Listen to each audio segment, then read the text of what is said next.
प्यारे बहन और भाइयों, मेरा नमस्कार स्वीकार हो। आज हम आपके लिए, सभी माता बहनों के लिए, गर्भाधान में पुत्र या पुत्री उत्पन्न करने के लिए, अच्छी आत्मा को आमंत्रित करने के लिए क्या करना चाहिए। तो मैं ध्यान दे करके सुनिए, मैं बता रहा हूँ। देखिए, पहले तो ये है कि आप अपने मन में ये संकल्प कीजिए कि हे परमपिता परमात्मा, हमें ऐसा पुत्र चाहिए जो बुद्धिमान हो, बलशाली हो और शुभ कर्म करने वाला हो,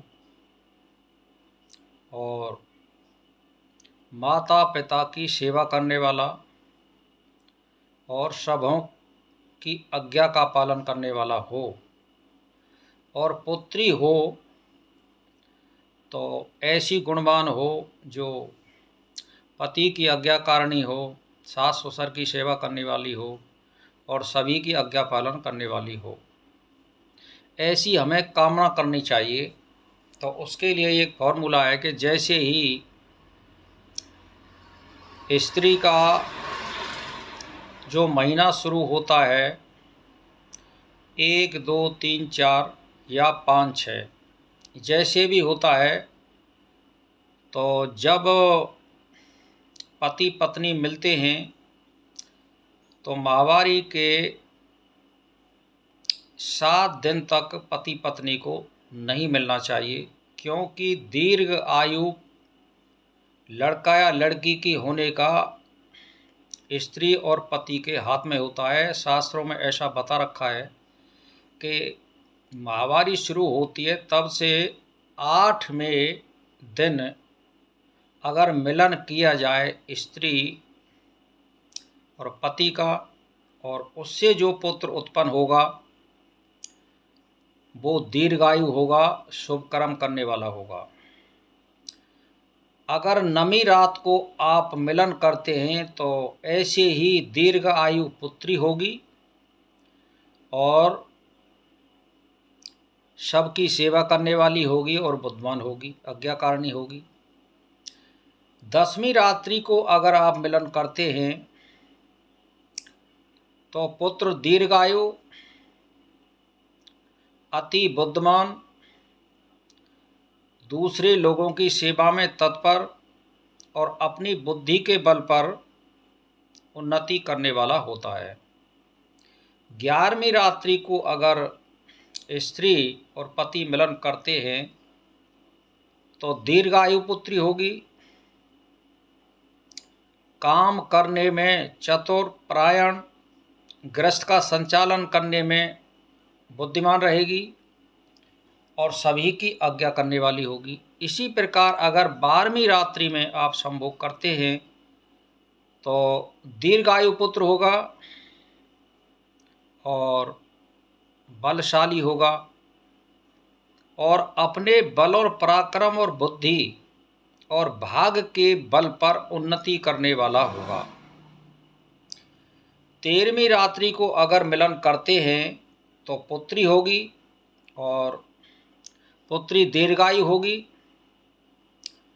अच्छे कामों से प्रशंसा प्राप्त करेगी और पति परायण होगी और धर्म में रत रहने वाली होगी।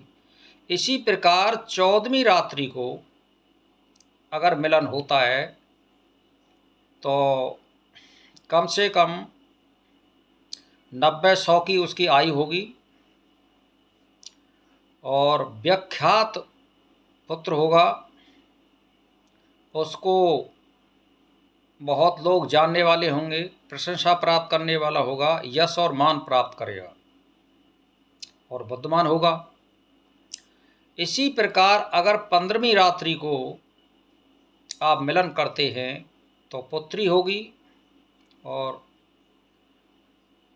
प्रशंसा प्राप्त करने वाली, गृहस्थ का